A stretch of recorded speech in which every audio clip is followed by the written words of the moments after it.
uncomfortable, you've stepped into the room and you're like, I don't know anyone here. Yeah. And then you've gone and shrunken into yourself and focused more on your weaknesses and less on your strengths. Well, what if the secret to thriving in those environments or in those positions is by leaning more into your natural gifts, the gifts that have already been given to you? Let's talk about it.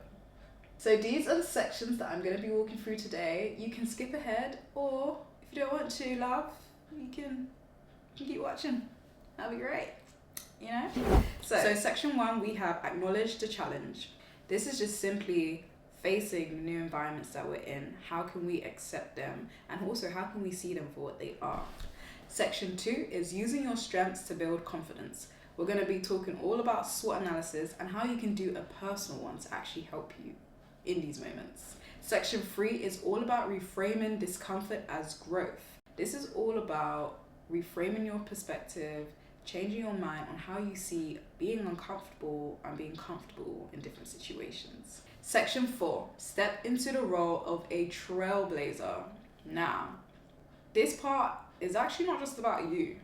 It's about you doing things for others. So let's get into it. Acknowledge the challenge. I've found even in my journey, my own personal journey, that it's like you just don't want to be a beginner anymore.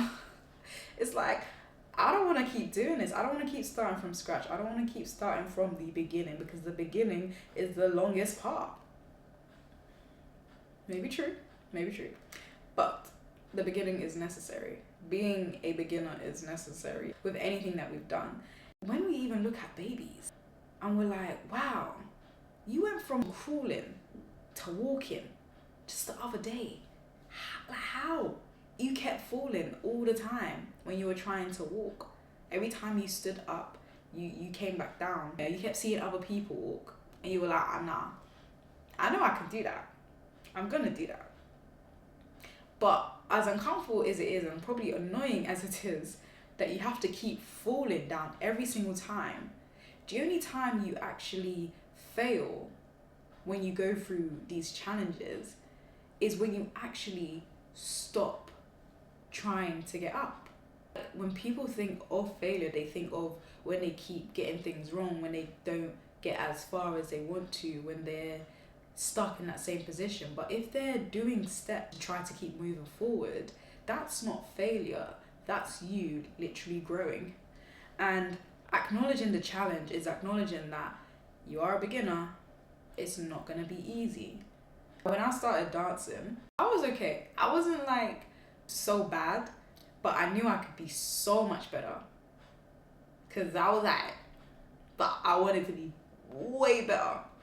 Now, I literally remember I was at college and I was seeing this thing with the baby perspective.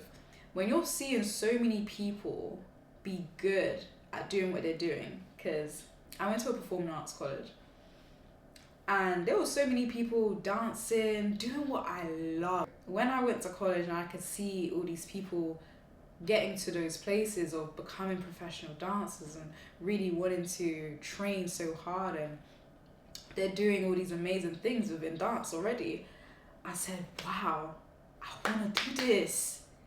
I want to do this. And even though I was the baby in that situation, I put myself in so many different situations where it was challenging, where I would be told many things. I ain't gonna repeat. I would be told many things about my dance ability, how I would move, how I would execute things. And I just took it. I said, okay, cool. Sometimes I will cry, sometimes I'll get upset. You know, I'm a sensitive little bunny. My feelings are a little bit hurt, but we move past it. Because I acknowledged that I was in that position where I couldn't yet walk how I wanted to walk. You know, I could maybe do a few steps, but that was it. But I made sure that I had the vision of where I wanted to be, I knew how I wanted to get there. And acknowledging the challenge for me in those moments was me being like, oh, I'm still not there yet. I'm still not at that level, I'm still not executing things the way in which I want to. And it was so frustrating for me. I literally made sure I would go to classes constantly, almost every single day. And then I would take all these opportunities, and all these things were just allowing me to get better at what I was doing. And so even though I was on this track of wanting to get better,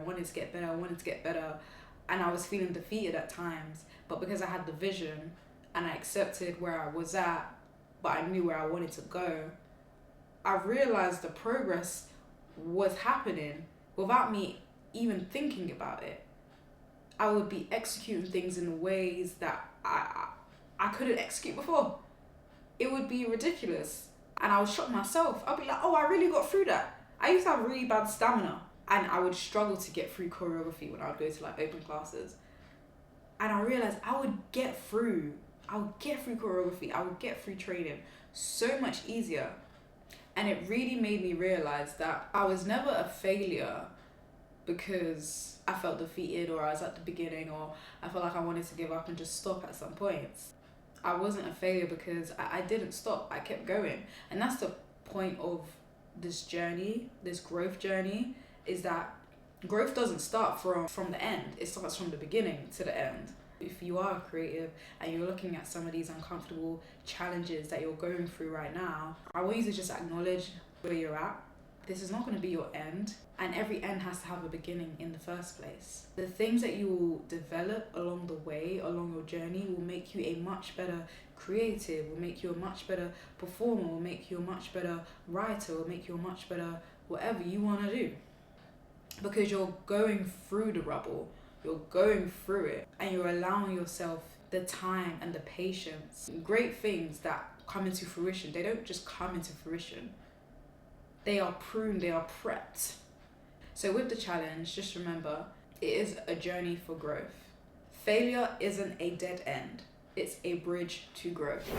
Using your strengths to build confidence. We're going to go through a SWOT analysis. Businesses use this to identify their strengths and their weaknesses, potential threats, and opportunities as well that they have, so that they can succeed in their own market. This is a self-assessment tool that will help you to evaluate things that you're good at, things that you're not so good at, things that are stopping you from being good at things, and any opportunities that you probably have not spotted. When you think about strengths, what are you naturally good at? However, people can probably get this a little bit confused, and because there are 3 different abilities that we all have. So first we have our natural ability. That's just natural talent. You know those people that you see and you're like, wow, like you did not do any training for that. How are you so good? How? You just so damn good. How? Yes, we all have that. A natural talent. And then you also have competences, which is skills that you have acquired along your way from being in different experiences and gaining skills along the way. That could probably be maybe a computational skill. You know, you could be a problem solver because you've gone into web development and you've had to solve problems on the back end. And then the last one are spiritual gifts. Now, these are gifts that are God-given to you. They are directly for you to acquire. And sometimes they may be hard to discern and really understand because you may not just be tapping in with them. This could be discernment, having mercy for people. This could be prophecy or intercession. There are a few different spiritual gifts that you can have, but you have to tap into them and really understand what they are. That might take a little bit of time for you. When we think of our strengths, you can think about any spiritual gifts that you have. You can think about the natural talent that you have. And you can also think about some of the competences that you have that you've actually acquired and you're just really good at it now. Then we go on to, where do you struggle? What are your weaknesses? Are you bad at admin? Are you not the best talker? Are you someone who really struggles at coming up with new ideas? Are you someone that struggles with financial literacy? What are the things that you see as a weakness that stop you from getting through things? And then opportunities. How can you use your strengths in this situation? Let's take me for an example. When I started my web development journey, I wasn't great at art. I loved doing art, but I wasn't good at it. I really enjoyed creating the website, but I was struggling at how to actually put it together. However, I loved writing. I could write for days. And one of my competences was copywriting because I learned it over some time. And so when it came to doing websites, I could just think of words that could go on the page like in no time, just really quickly, and just be like, okay, this page, I can see it says this. I want to put this. I want to add this. And it felt just a bit more of a natural ability, but it was just one of the competences that I gained over time. Opportunities. How can you use your strengths in this situation? Now, I was very inquisitive, and that's how I was exactly in my dance journey. I always asked questions. I always made sure I went deeper and deeper into the research of understanding, okay, cool, how do I get there? How do I get from A to B? I just want to know. And I will make sure I just follow it through. The same thing in my web development journey. I found a way. I was able to constantly keep seeking ways in which I can get to the destination that I've been mapping out for myself. And so this led me to get to where I am today, which is where I'm able to actually get through completing websites by myself, from someone who is non-technical to doing that. And then lastly, threats. What obstacles, internal or external, are holding you back? This can be your mindset. This can be people. This can be your environment. Identify those obstacles that may be holding you back. Now, when you identify your strengths, your weaknesses, your opportunities and threats, you'll visually see exactly how you need to position yourself, what you need to focus on, and then what you need to work on. This personal self-assessment will help you to identify what you can leverage in moments of new spaces, new environments, in spaces where you've just started out. You can identify what you can utilize to maybe get you further into something that is more unfamiliar for you. And then your weaknesses are something that you work on, and you know and accept that in certain situations, that's just not you. Then you know if you are someone that's in a team and you know someone has a strength that you have as a weakness, then you know how to work with them. Maybe your strength can help their weakness, and maybe their weakness can help your strength. This also helps the workflow of certain things as well, and which is why it's so important. Reframing discomfort as growth. This part is very important for me because I've gone through a circle thinking about how important this has been in my own journey. Being comfortable is actually deceptive. It's deceptive to us knowing that we need to be moving in order to be growing, not staying in the same place. When you get complacent, it means you've stayed in the same place for too long. It's like when you sit on the couch and you've watched the whole of a Netflix series and you're like, damn, I don't want to get up. I am too tired. I don't want to get up. I don't want to go anywhere. I don't want to take a walk. You are comfortable. You just finished your whole Netflix series, yeah? I'm comfy. I don't want to move. Of course not. You've stayed there for too long, my guy. And you need to get up. Because if you don't get up, we all know what happens when you don't move from the couch. Some people do see being uncomfortable as the storm. But honestly, being too comfortable, being so complacent, is more of a storm in your life than being comfortable. It's like when you're in toxic situations, you know you should be out of it. It's hurting you, it's making you feel bad, but you've been there for too long. So stepping away feels a lot more uncomfortable. Stepping away feels uncomfortable. That's why I honestly believe that comfort zones are deceptive. They make you think that this thing is right for you because you've been there for too long. Now, true comfort isn't about avoiding challenges. It's more about aligning with your purpose. That's when you can use comfortable, when you're on the right path. Not when you're in that same situation. People are saying, okay, what are you doing now? You know, it's been like 5 years. What are you up to? What are you doing? And you're doing the same thing. You're doing the same thing. Because now it feels uncomfortable to grow and too comfortable to be complacent. Now, you can see this storm, these challenges as a negative thing, but it's more of a negative thing when you are complacent with your growth. That becomes more of a storm in your life. And that's why I think it's really important for us to change our perspectives on comfort and reframing discomfort as growth. And discomfort in when you're stepping into new experiences, when you're trying new things, when you're on the way to growth and getting better and achieving things. Even growing up, I never really saw much people around me have drive. I mainly saw the same things all the time. And I never really saw much people really go after things. I saw more so a lot of people in my community, in my household, just in my life, stay in the same place. And that for me confused me. I would think that doing too much was uncomfortable. That doing the most was, oh, you are doing the most. Why would I need to do that when I could just sit here? And then you go through life and you're like, wow, I'm still here.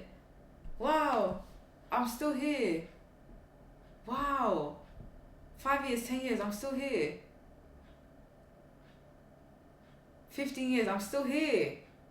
Wow, still here? No, we don't want to be doing that. My point is, sometimes our perspective of comfort can be deceptive because of what we've been exposed to. Reframing your mind and understanding that, so when these things are hard, when these things are difficult, when there are challenges on the way, it's not that you are uncomfortable. It's more so that it's just a new experience and you are just unfamiliar with it. And becoming comfortable is actually you sticking on that journey, but knowing where your destination is. It says in James chapter 1, verse 2-3, "Count it all joy, my brothers, when you meet trials of various kinds, for you know that the testing of your faith produces steadfastness." Now, the wilderness of discomfort will transform you. When you go through the wilderness, when you go through the challenges, the tribulations, the trials, these things are not to break you. They're to help transform you. So reframing discomfort as growth will get you through that wilderness, those challenges. Step into the role of a trailblazer. Using your gifts isn't just about you. When you step out and you face these challenges and these uncomfortable moments, these experiences on your journey, I really do think, and I always say this, representation is so essential, because if you don't see someone who looks like you, may have the same setbacks as you, came from the same environment as you, you are going to feel like, yeah, I can do it too. I've seen it in my own life where, yes, I wanted to dance when I was younger. Like when I was really young, I remember my nan would take me to parties, you know, your auntie's parties, who you never knew, but they'll tell you when you get older, oh, I once took care of you. Yeah, one of those. Anyways, my nan would take me to one of those parties and I would always be dancing at them. And I remember I did a competition at one of them and I won this pink bag. And I was so excited I won that pink bag. I carried that same competitiveness, that same drive, that same fun element of dance and passion throughout years of my life. And I never knew what I could do with it until I started seeing others that literally looked like me, moved like me, came from similar backgrounds to me. I didn't come from a classically trained background. I didn't come from someone that had a bunch of money to go and do this type of training. No, I was scratching away. I was watching videos. Like I said, like I was just trying to figure this all out myself because I didn't have the means. My family didn't have the means. And so When I would start to see people that literally looked like me, I kid you not, I wanted to do it. I wanted to be a dancer. I wanted to dance. And it took other people to cast that domino effect for others like me to feel inspired enough to want to go do it. That's why I feel like representation is so integral, because you never know who needs your story to light their path, to set them a sail. When you are aware of your gifts, when you see what you have, when you know what you can do, when you identify those strengths, weaknesses, opportunities, and threats, and you utilize what you have, don't be selfish. Just remember, this is not just your battle. This is for others as well. So guys, we have come to the end of the video. Thank you so much if you have stayed from the beginning to the end. You guys are my real G's. Seriously, I really appreciate it, and I would love if you guys give this video a like, comment, or subscribe if you haven't. At the end of my videos, I always end with one takeaway, one promise, and one action. The takeaway for today's video is: the next time you find yourself in unfamiliar territory, remember that you were given gifts for a reason, and that the wilderness is not there to break you, it is there to shape you. And reframe your mind about how you see that, about how you see the challenge, so that you can keep moving forward. On action, this week take 15 minutes to do a SWOT analysis.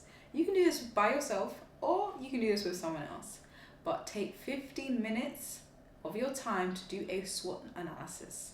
Identify your strengths, identify your weaknesses, identify any opportunities that you have in your current environment, and identify any threats. And this can be to overcome maybe a current challenge that you have. It could be maybe in the workplace, it could be maybe in your creative endeavors, or your creative career, or a personal hobby that you have. Do this for 15 minutes at least. And then one promise. I promise you that when you lean into your gifts, you will discover clarity, resilience, and confidence when navigating the unfamiliar. This talk today really resonates with my own personal journeys of doing things that I literally mentally was so crippled about. I really thought I couldn't do any of it. And so that's why I feel like it resonates with me more, because I understand now that there's certain things that just need to be reframed, that certain things maybe need to be acknowledged and accepted, and certain things have to just be done. And that wraps us up for today's video. Thank you so much guys for joining me today, and I will see you in my next video.